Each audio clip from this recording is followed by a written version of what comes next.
made the timing somewhat inconvenient. So I've been listening to Mr. Mueller and talking about what that means for the last half an hour. And just for those of you who've been sitting here and didn't get to hear it, he basically reiterated the beginning of the obstruction of justice section of the report. And it sure sounded like he was saying that if he wasn't the president, that there would have been an indictment.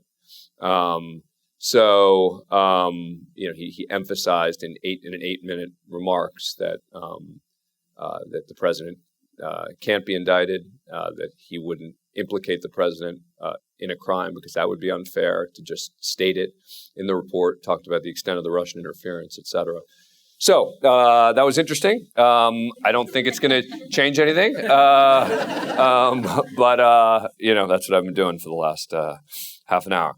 So I'm here really about the book, and thank you for having me. And this was it became a passion project. I didn't know that it was going to be. It's not like I've known about this case for years, and I've been saying, when am I going to get the opportunity to write about this amazing trial that Teddy Roosevelt was involved in?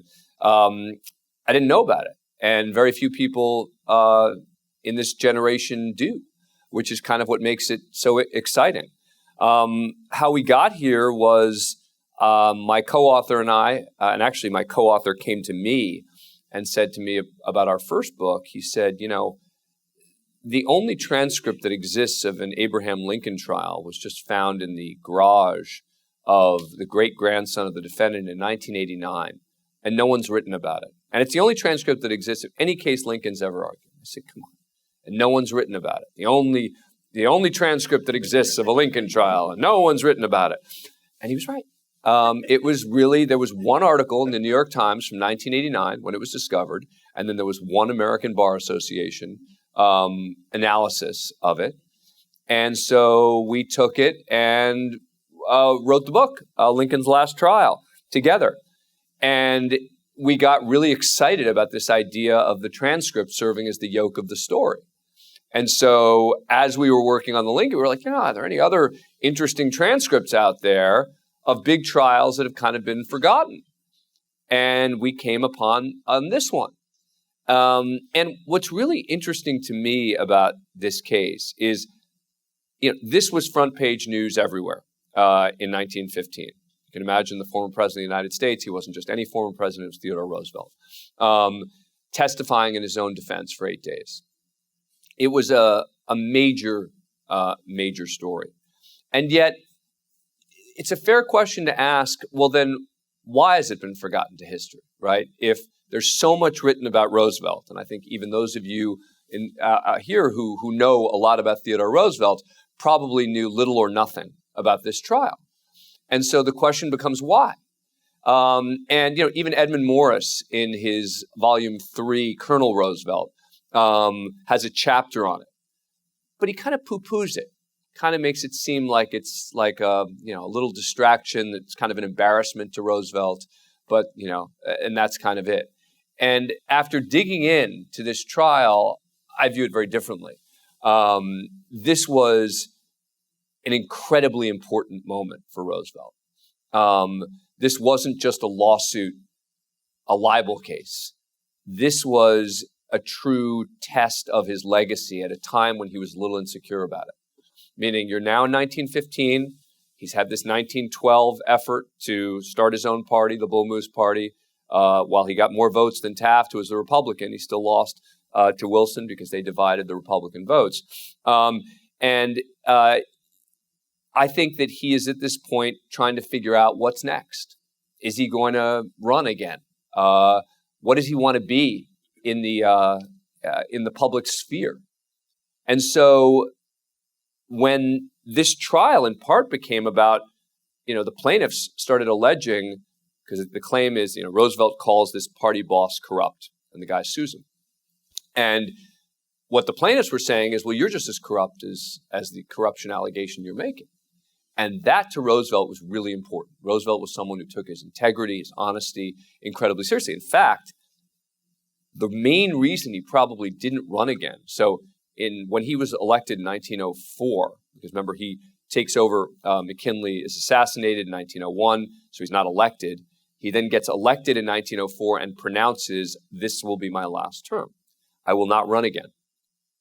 And by the time 1908 comes, he starts regretting that and thinking, there's still a lot for me to do. But he took his word so seriously that he felt that if he had gone back on his word, that could infect the entire legacy of Theodore Roosevelt. And I think that that's telling as to why this trial was so important to him. And in fact, as we talk about near the end of the book, he actually went and revised his Who's Who, which was this thing where famous people write little summaries of themselves, and it goes out at the time in a big volume.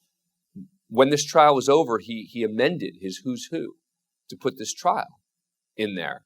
And this trial and one other case he was involved in took up more space than the Panama Canal, or just about anything else that were sort of considered his most important achievements. And so I say this just to say, historians may not think that in retrospect, this trial was the most important thing that ever happened to Theodore Roosevelt. But to Theodore Roosevelt, this trial was enormously important. And so, that's an overview of the book. That was great.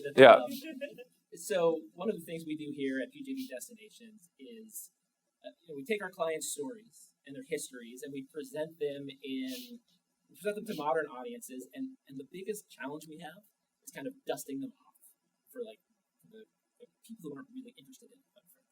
And so, how do you approach that with the Lincoln book and the Roosevelt book? They were two very different projects. The Lincoln book was much easier to do that than the Roosevelt book. Why? The Lincoln book was a murder case. There wasn't a lot of super complicated law in that case. I mean, it was more about saying, this is the way they did things back then. But it was still the basics of, self-defense was the claim, and the facts are pretty easy to understand. There was, one important legal issue that came up in that case, but again, pretty straightforward. In the Roosevelt book, there was tons of really arcane, hard to understand legal distinctions, because the judge was constantly distinguishing between what was called justification and mitigation, meaning that he was allowing both in, but telling the jury, you can only hear this to potentially mitigate damages, as opposed to actually being justification against the allegation of libel. And so because the libel laws were different back then than they are today, and there was this constant distinction between justification and mitigation, we really did have to spend a lot of time sort of taking a deep breath and sort of saying, okay, how do we explain this issue? And there were, this was a 6-week trial.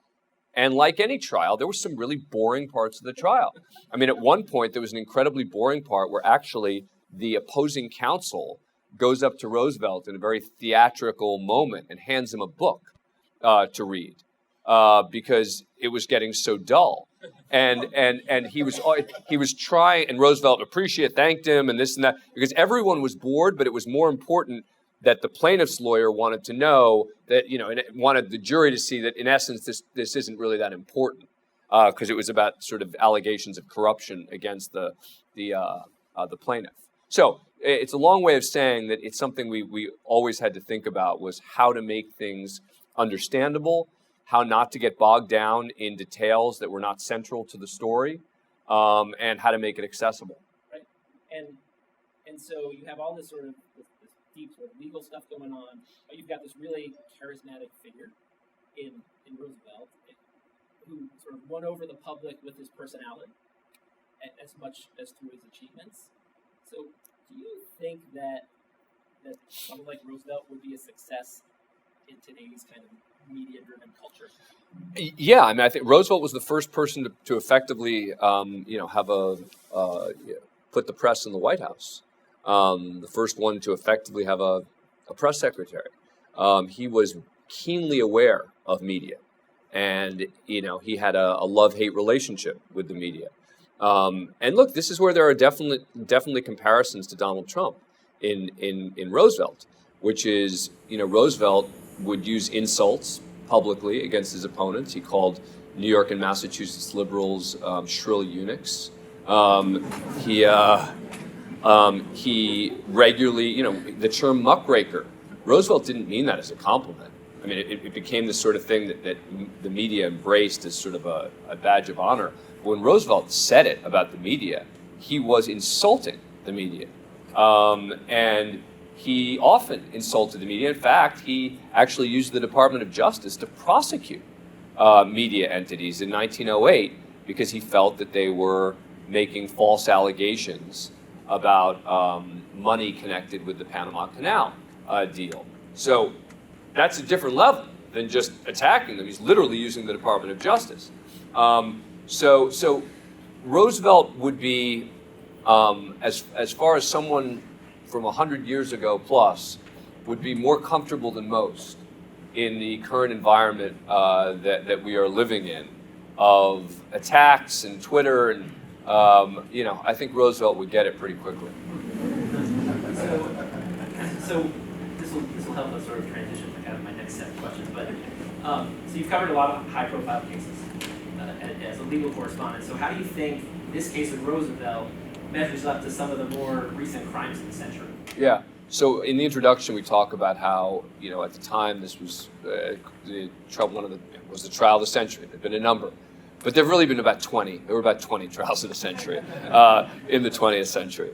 And what makes this one different is you have the former president of the United States on the witness stand for 8 days, and defending his legacy, not talking about random stuff. And I think that's what makes this trial so special and makes it so inexplicable that it's become a footnote to history. Okay, so I want to talk about kind of how everyone now is sort of a journalist, right? There's Facebook Live, there's all the social media, there's a crazy 24-hour news cycle. So in your opinion, how do you see journalism as a truth-seeking profession, sort of shifting with the uprising of social media? Well, I mean, look, social media and journalism have to have two different, purposes, et cetera. There's no question that social media is a kind of, I don't want to call it journalism. It's a kind of media, for sure. And it allows an unfiltered way people to make comments, et cetera. And look, and I think that, one of the things that when journalism is at its best is it's not just, parroting what was said in a press conference, right? Or, just reporting on something that was at a public event. It's the investigative side, right? It's the fact that, that the media at its best holds the powerful to account. And, the challenge for the media right now is with, led by President Trump, the attacks on the media, is trying to make sure that people who are, right of center are still trusting what the media reports. And that's a challenge when you have the President of the United States saying that, all of the major mainstream outlets are fake news. And he's now recently been even going after Fox News and calling them fake news to some degree as well in parts of what they do. And so, but I say this really more to talk about it from a journalistic perspective, which is it forces us to earn it more. It forces us to have to work harder, to demonstrate to people. And I think, the media is not that great at sort of looking back, right? So let's say there's a report, and the vast majority of the investigative reports about the administration have turned out to be true. And the media is not great about sort of reminding people, we got that one. That's something that we got right. again and again and again. And when I say it's not good at it, it's not something they should be doing, right? I'm not suggesting that the media should be out there saying, hey, we got that one, we got that one. But there's got to be a way in terms of enhancing trust more broadly in the media to remind people about the number, the vast majority of stories that the media is reporting are accurate, even the investigative ones, even the ones with anonymous sources, et cetera. And so, that's a tricky thing these days. For the minute someone sees an anonymous source, anyone from a media critic to the president saying, "Oh well, anonymous sources, I'm not gonna believe it." So then, what's your advice to consumers of media to try and make sense of all this? Like, how do non-journalists go about sort of creating this journalistic world? I think to separate opinion from fact-based reporting. I think that opinion. I love opinion-based reporting, but I just think you just need to be able to put it in a different silo, and you need to be able to say, okay, well, this is a report on what actually happened. This, and it's actually three. And the two are a little bit hard to distinguish, but there's fact-based reporting, there's analysis, and there's opinion. And analysis and opinion, it's a tough line to draw because, for example, I get very frustrated covering legal stories now that when I cover Mueller and Trump and this and that I view what I'm doing as analysis, that I am looking at how things typically work in the Justice Department or beyond, applying that to the facts, and yet in this hyper-partisan environment, this is the first time that I'm regularly getting accused when I'm doing legal analysis of being partisan. And that's very frustrating because, it's really a way of just dismissing what you don't like in terms of my analysis. Saying, well, I don't like the result, so he's got to be a partisan hack. And it's like, well, unfortunately, that's not the truth. The truth is that, and I say this on my radio show all the time, I say, look, I'm ready to go after both sides on this, and it's not equal. It's not always just as much of this. The Trump administration has had a lot of legal weaknesses in their arguments. That's just the reality of it. That's not a dislike of Donald Trump.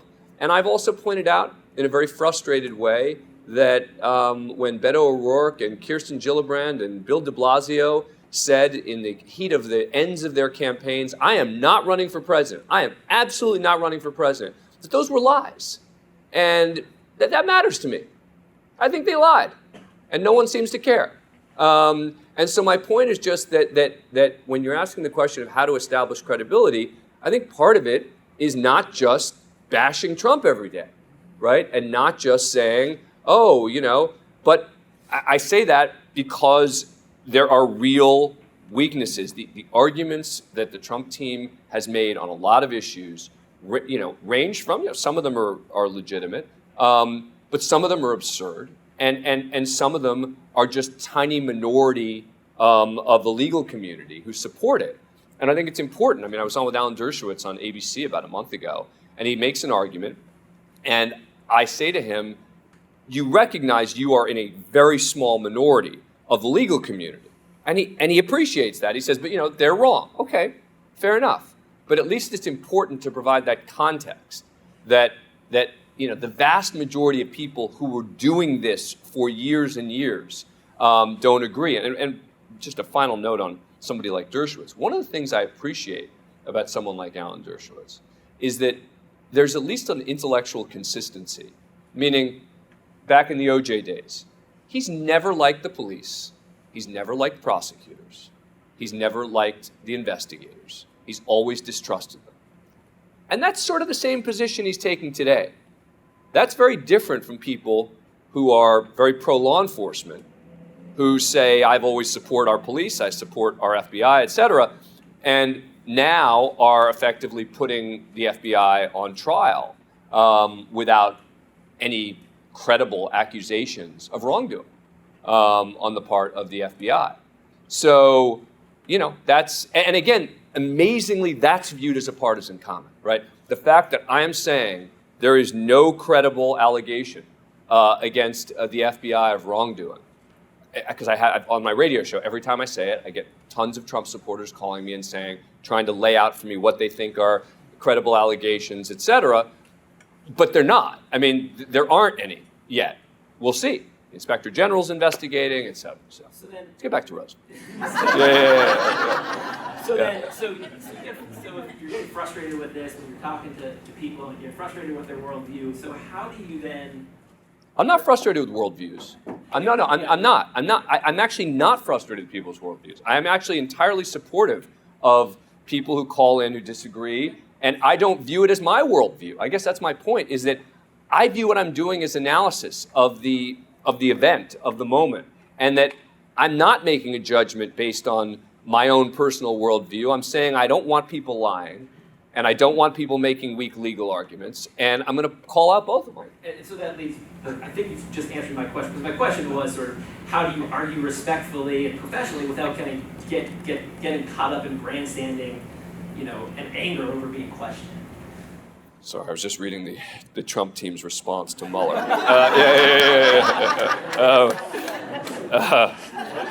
They said that the announcement by Special Counsel Mueller that the Special Counsel's office is closing, resigning to return to private life, puts a period on a 2-year investigation that produced no findings of collusion or obstruction against the president. The Attorney General conclusively determined there was no obstruction by the president. In the words of the Attorney General Barr, the report. See, I mean, this is sleight of hand, right? So they're going from what the Special Counsel said to what the Attorney General said. And the Special Counsel and the Attorney General clearly don't agree. And they're trying to make it seem like, oh, this is the special. And again, that's somehow viewed by some as a partisan comment. I don't view that as partisan. It is clear they're switching the topic from the Special Counsel is closing and returning to private life. It is true. It is true that it produced no findings of collusion or obstruction against the president. That is true. And then to switch to the Attorney General is changing the subject. Sorry. Go ahead. You've answered my question. Okay, Look, I have a whole separate card. Yeah. I had to go portrait because I have so many kind of questions about the OJ trial. So you came onto the legal journalism scene with the O.J. Simpson trial, and you're really young, and it's a really iconic way to start out, right? So what things did you do to stand out and sort of identify yourself as a professional in such a high-profile scenario? Well, see, Or did it just sort of come naturally? No, well, at that point, I was, young and relatively new out of law school, et cetera. So I was much more, I don't want to say careful. I had to consult with more people about what was happening. I didn't have the experience of having covered trials for 20-something years and have the kind of the knowledge base to kind of dig into to say, oh, well, that's like this case, and that's like. So I was, I think if I was going to say the thing that I was smartest about was recognizing what I didn't know and was appreciating that I was new at it. And so I would call law professors and I would call practicing attorneys and say, what do you make of this? What do you make of that? What do you think of this argument? What do you think of that argument? And so that way, when I went on the air, I could say, and it's interesting, people will say experts, legal experts say, I don't use that phrase too much anymore because, I have my own take on things, and, when Alan Dershowitz disagrees, he disagrees. But at that point in my career, it was very important for me to say, I get it. There are a lot of people out there with a ton more experience than I have, and here's how I drew that conclusion. Okay, so then at the time when you were reporting the story, kind of day to day, what was kind of the big lesson that you took away from that trial? Right, when you were there in the moment, and sort of reflecting back. Actually, my next question is, 25 years later, what's the big lesson of the OJ trial? Yeah. The OJ trial was an aberration, and what I mean by that is, after the Simpson case, people often said about the next big trial, Michael Jackson or Scott Peterson, or this is going to be the next OJ. And my response was always, there's never going to be another O.J. Simpson case. And I stand by that. There will never be another O.J. Simpson case. What I mean by that is cable news was just getting going. Courtroom cameras were a new thing. you had one of the most famous people in America on trial for murder. You had race. You had domestic violence. You had just about every hot button issue you can imagine in that case. But most importantly, at a time when it was like, whoa, you can watch a trial on TV? It's amazing. And it was when news, cable news was new. So we'll never be at that point again, I don't think, where, with the fractured media that we have today, et cetera, where, you'll have, I think, a case that has so many different things leading so many people to be watching it, unless it's, if there's it would be different if there were, an impeachment trial. But even an impeachment trial, when Clinton was impeached, it wasn't like yes, people were watching, et cetera, but, how many of us actually remember, what happened in the proceeding in the House, et cetera? It didn't sort of stick in our memories the way that the O.J. Simpson case did. Right. And so my next question is, how has reporting on stories like that, these big stories sort of over the decades, changed your perspective as a person, not just as a journalist, but sort of? Well, look, you have to become ever so slightly jaded. And what I mean by that is, I cover a lot of awful stuff. And it's really, it's really, it's ugly. I mean, a lot of the stuff that I cover, and it's hard, and it's depressing, and it's sad, and it's frustrating, and yet, I can't show up in a camera crying. So, you have to sort of be able to distinguish the pure humanity of what you're watching from the professional obligation as a reporter to report on it. Because, I go home at the end of the day in some of these cases, and it's just really sad. It's just, and for different reasons. I mean, if someone died, it's always dealing with victims' families. It's a horrible thing. And when I say horrible thing, it's, they're also incredibly inspiring in a lot of cases. The way that they've overcome. And they've taught me a lot, talking to victims' families.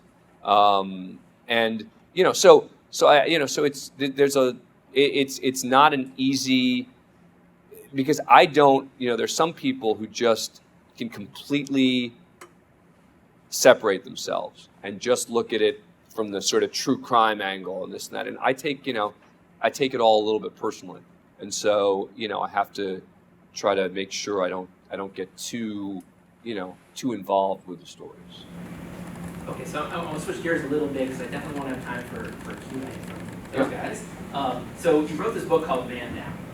And so can you give like a brief summary? There's a lot of people here that are fascinated with the book. It's funny, I've been thinking about doing a second, we're in a different time than when Man Down. Man Down came out in 2011. And the idea behind it was that I had been doing some research on something else. And I kept finding these studies. It wasn't just, allegations or comments. It was studies that showed that women were better than men in a variety of areas.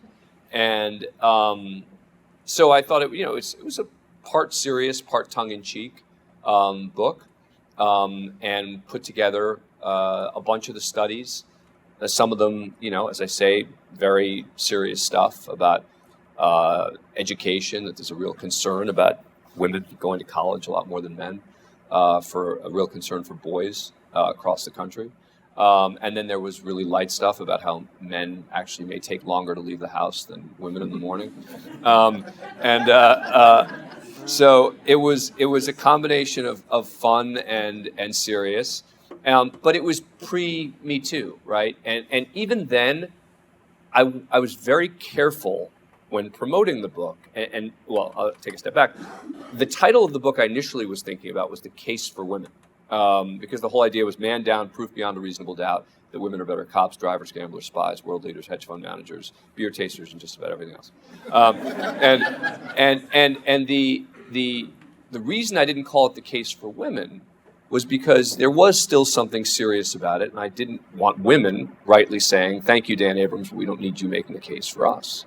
And so I wanted to make sure there was a recognition that I got it, that this, that that I was, joining the audience and hopefully the readers in both serious and not serious, but not suggesting that a man needed to be making the case for women. And so it's interesting as I think about whether I should be doing a second, an update to that book. Now, I've been debating how this new world, to some degree, impacts it. Does it make it more relevant? Does it make it touchier? Does it make it more applicable? And so, because there have been a ton of additional studies. For a while, I was actually continuing to write. I had a website that would just focus on new studies that came out showing that women were better than men in certain areas. So I'm actively still thinking about another addition to the book, but that was 8 years ago. And so, is there anything you do in your own media companies to empower women, to foster more women in media? Well, first of all, the Mary Sue is the leading entertainment site through the female prism. So the Mary Sue is a site that focuses on covering the entertainment industry, but through the prism of female characters, female animators, female directors, female producers, and that's been going since 2012. So that site has been quite successful, and while there is one man who writes on the site as well, but it's almost entirely a site written by, and what's interesting is because it's kind of a geeky site, its audience is almost 50% men. Even though it's a site directed to and towards women. I had started another site called Runway Riot, which was a fashion site for women of all sizes, and had partnered with one of the most famous plus-size models in the country, who was the editor of the site for a while. The site is still in existence, but it's in a sort of we're just holding it off for a little bit because we're trying to figure out how to make it work. But the point is that a lot of the stuff I've done professionally has been consistent with the book. I've got just a few more questions, and then we'll go to Q&A. But if you could be present in the courtroom for any case in history, what would it be and why? I mean, honestly, I know it's a cop-out, but now I would love to have been there for this one. I mean, for this Roosevelt case. I mean, as a student of history, as someone who loves, our, reading about, studying our presidents, I would be more interested in being in this courtroom than in the Lincoln courtroom. And then, is there any case in history, either this one or any other one, that you would have loved to argue as a lawyer? I wouldn't have wanted to argue this one. This one would have been tough.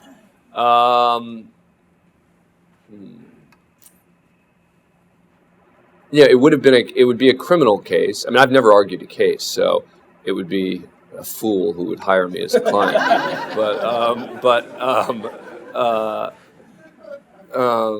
Yeah, I don't know if that one case. I mean, I guess I view it more from the perspective of covering it, right? Like, I view it more from like which cases would I have liked to have, been inside the courtroom,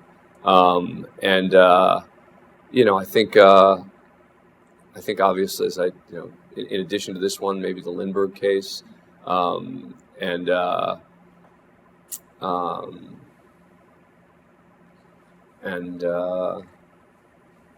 yeah. So, all right. So, have you ever watched Inside the Actors? Yes. Okay. So James Lipton. James Lipton. I know James. I know James. Yes. So you're familiar with the last 10 questions. Rapid fire. Oh yeah. All right. Off the top of your head. Yeah. You ready? Okay. All right. What is your favorite word? My favorite word. Ubiquitous. What's your least favorite word? Plethora. What turns you on? History. And what turns you off? Self-importance. What sound do you love? What sound do I love? Bass. More than treble. And what sound do you hate? Treble. Okay. So, what profession other than yours would you love to attempt?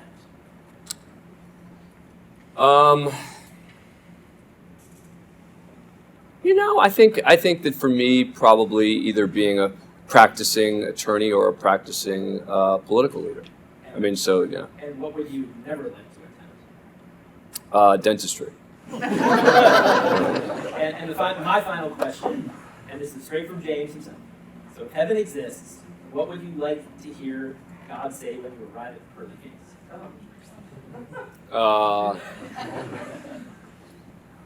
You tried your best. I appreciate that. You weren't perfect, but considering the circumstances, you did a pretty damn good job. And he wouldn't use the word damn. Yeah. So, I'm going to just open it up to questions. So who has questions for Dan? Yeah, we'll do like 5 minutes of questions. Yeah. Mike? What's your opinion on documentaries?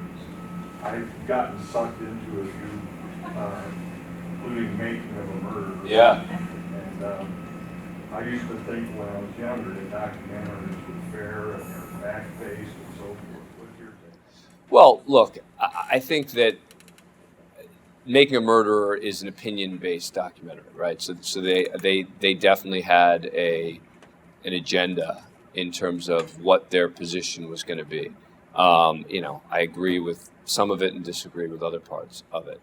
But, I think that there are still other kinds of documentaries. And again, I think this goes back to my point earlier about you're still going to find sort of strictly information-based documentaries. And those are going to be different than, some of the most exciting ones where, look, the one I haven't seen, Stairway, which is, a huge one. My understanding is that one is more sort of like you don't know exactly where to come out, right?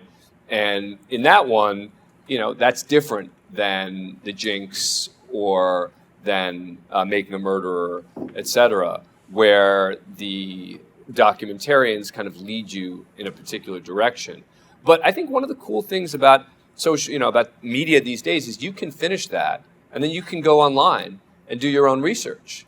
And it's what we all do, right? I go see a movie that's fact-based and I'm like, was this part true? And so that's what we all do. In particular, after a documentary, we'll go read, this is why Making a Murderer is a fraud or whatever it is. And I still think that they are really thought-provoking. And I like anything that's kind of reality. Look, Live PD, the show that I host on A&E, where we follow police departments live around the country, 8 departments at once. Some people say, is that, sort of life-changing journalism? And the answer is no. But I think it's important, and I think it's super interesting. And, there are different things, you don't have to all be, it doesn't have to all be one thing. So I think that some of those opinion-based, and I think Making a Murderer, as I say, I disagreed with the belief that Stephen Avery was innocent, but I still thought it was really well done. I enjoyed it. So you mentioned in your book the sort of impact media had on the trial as compared to the one in the Lincoln, again with OJ, and now with social media. Do you see the courts actually now, in terms of the machinations inside a courtroom, adapting to any of that, or is it still sort of just monolithic, hoping that the tried and true will? It's a good question.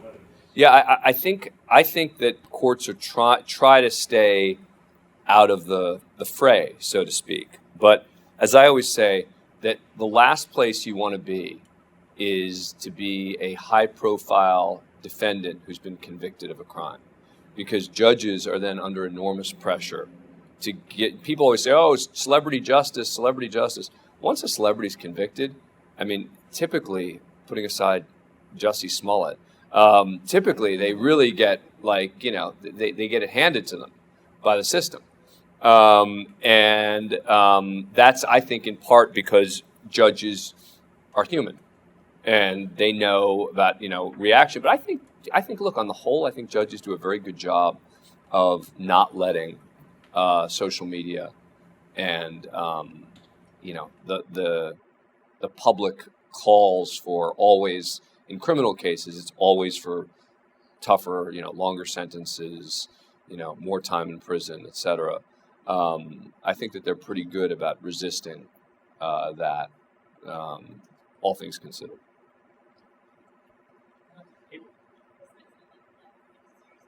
Yes.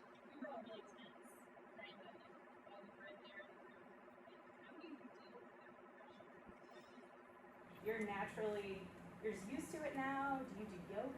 Yeah. How do you deal with that fact that you're always on, or you could always be on? So look, it's gotten a lot easier.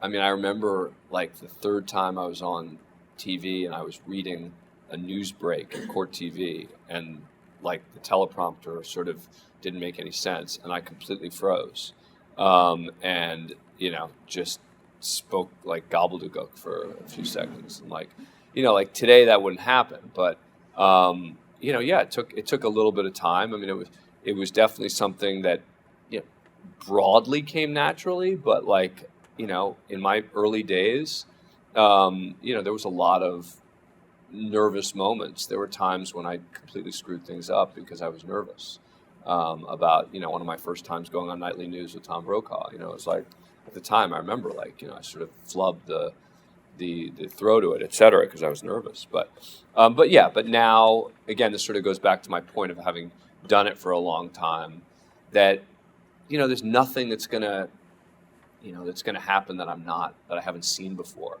or hasn't happened. I mean, in particular, once you've done cable live for, I hosted a cable show for 7 years, and that involves like fights and debates and this and that. So that's really the ultimate, being in the firing line there. Once you've done that, you can kind of do anything in the TV world.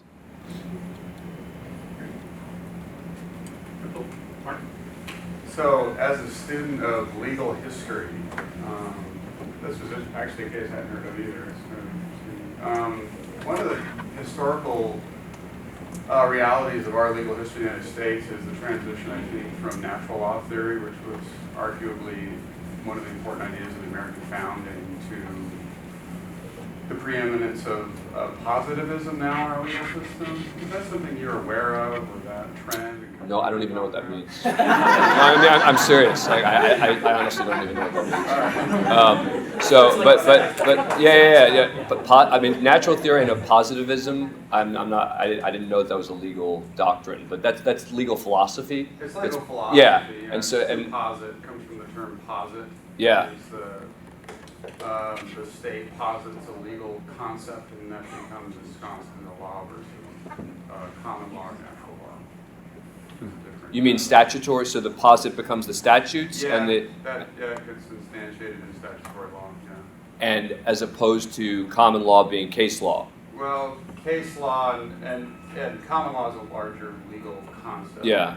That stems from natural law. Right. It comes from like the Magna Carta. Right.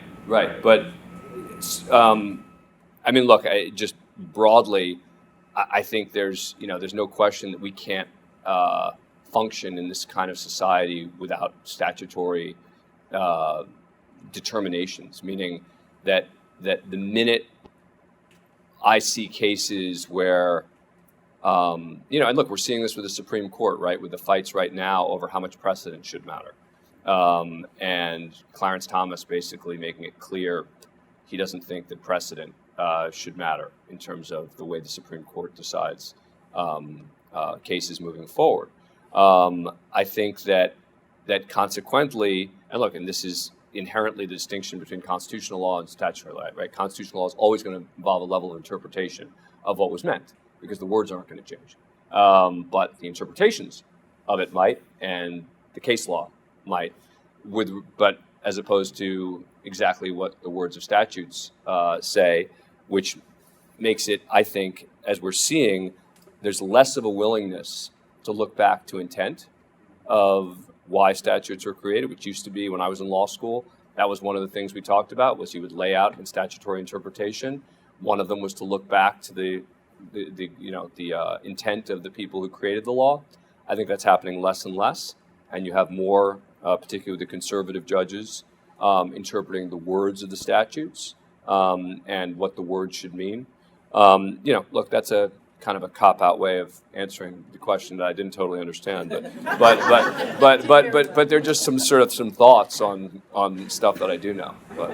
Time for one more. Jess. With like all the fake news and everything on the internet, you never know what you're reading. What networks or websites do you usually go to get some backlinks? Well, look, again, most of the mainstream media, most of the mainstream media organizations, are doing factual news. I mean, it's not fake. It's not. Is it occasionally? Is the New York Times left of center? Yes. Does that mean that on the editorial page they're left of center? Yes. Does that mean in the news section they're left of center? I think so. Yes. They would disagree. But yes. With that said, do they get the vast majority? I mean, when I say vast majority, I don't mean 80%. I mean, every once in a while, there's a big story that one of the big publications or big networks will get wrong. And it's a huge deal. And everyone talks about it because they got it wrong. It's because it's so rare. There are people out there who don't want to believe that. They want to say, I have people calling, the news, you guys, all you do is fake news. And I say, all right, give me an example. What exactly are you talking about? And it's the same examples, right? It's the same stories that, a journalist got wrong for a major publication. And that's why it's so important that that when you're working for the New York Times or ABC News or, one of the big players, the price of getting it wrong is so great. But that's why the news isn't fake, is because there is such a price to pay. And people forget about that, is that we think about this all the time, is if you get this wrong, the price to pay is enormous. So look, when I see something from any of the major, NBC News, including Fox News, ABC, NBC, Fox News, when it's on their news, I believe it. I think it's almost certainly going to be true. That's very different than saying, I was, watching Hannity and I saw. No, because look, there's even a reporter who comes on Hannity's show where the Fox News during the day won't have her on, and they call her an investigative reporter on Hannity's show, and Fox won't have her on during the day because she's not, she's an opinion reporter. And so, those are the places I think where, you need to be careful, and it applies on the left as well. It's just, but the vast majority of the mainstream media is getting it right. Thank you. Yeah, sure. Yeah, my pleasure. Yeah.